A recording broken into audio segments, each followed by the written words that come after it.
الحمد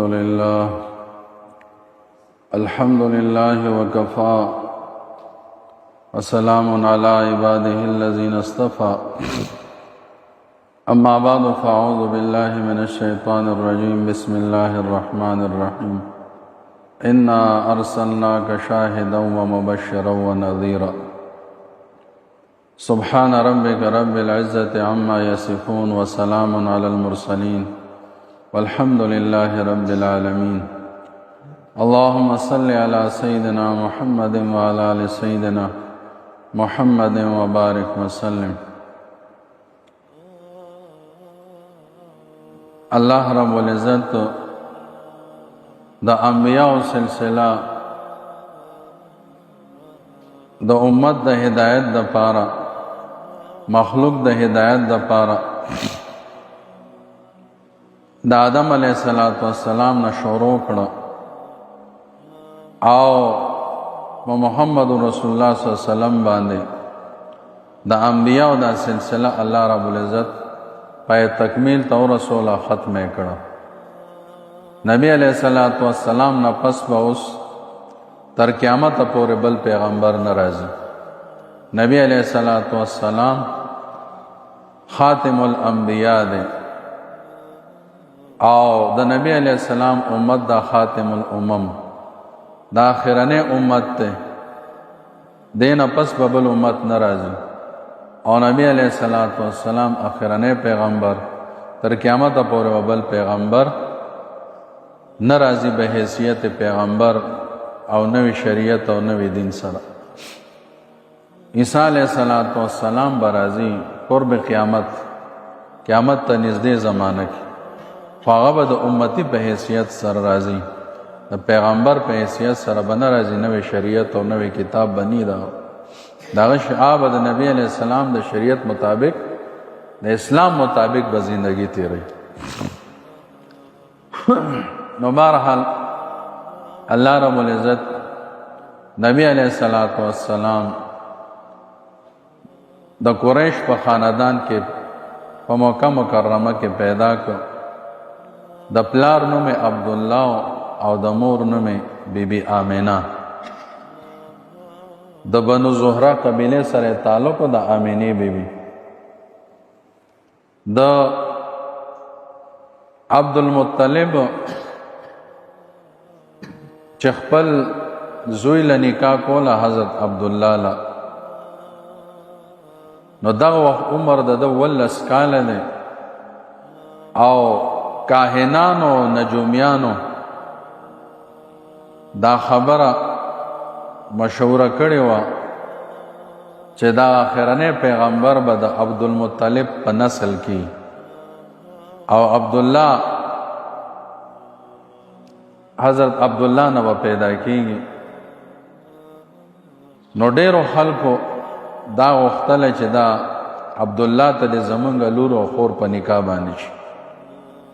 او بهرحال هر یو پلار د خپل بچی د پاره په ښه خاندان کې او یو نیک او پاکه بیبي وله ګوري خپل بچی له.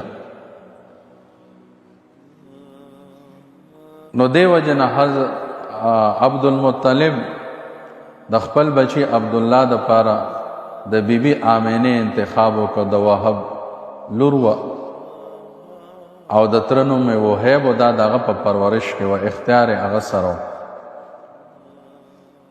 نو هغه رشته وله وخته وهیب وله ورکړه. بیا چې دی کله تلل نکاح د پاره نو حضرت عبدالله هغه روان دی نو په لاره کې یو زنانه یهودنه وه او کاهن هم وه. نو هغې چې ولیده نو هغې ورته دعوت ورکړه چې زموږ کور ته راشه موږ کره رادننه شه. اشارې ورته نو حضرت عبدالله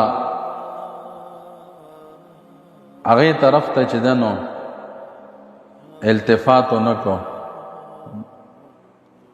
او څه اشعار یې ووی وای ښه خلک او پاک خلک هغه د بدکارۍ نه او د بدعملۍ نه ځان ساتي، او د پاک خلک پاکو ښځو سره نکاح کوي، پاک خلک د پاکو ښځو طلب کوي. زه هغه سړی نه یم، لاړ ته نه. بهرحال هلته چې ورسېدل د عبدالمطلب د خپل زوی هغه نکاح بی بی آمنې سره وکړه، او د هغې د روایاتو مطابق د دستور مطابق دغه سخرګنۍ کره به یو څو ورځې تېرولې، کم از کم 3 ورځې به هلته تېرولې بیا د نکاح نه پس.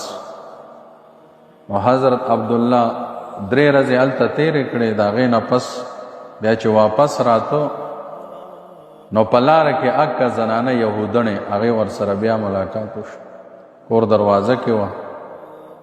نو هغې چې ولیده حضرت عبدالله، نو ښځه ورته وایي چې زه څه بدکاره ښځه نه یم، خو ما د خپل علم چې ما سره کم علم دی د هغې مطابق ما ستا په تندي کې د نبی آخر الزمان د آخرني پیغمبر رڼا لیدلې وه، او اوس ستا په تندي کې نشته د هغه رڼا، ته د کوم ځای نه راغلې؟ هغه ورته وایي چې ما خو د بنو زهره قبیلې د وهب لور آمنې سره زما نکاح وشوه. نو هغه وایي اوس در کې زما تا کې اوس څه غرض نشته، ځکه هغه رڼا هغه منتقل شوه آمنې ته، هغه رڼا هغې راکاږله، اوس مې تا کې څه غرض نشته دی. ما وی چې هغه آخرنی پیغمبر زمانه پیدا شي چې دغه شرف او عزت او مقام او مرتبه ما ته دې ملو شي چې زه د آخرني پیغمبر هغه مور زه شم. نو بهرحال بیبي آمنه چې نو هغه د حضرت عبدالله حامله شوه، او بیا نبی علیه السلام د پیدایش نه 3 میاشتې مخکې بیا وفات شو.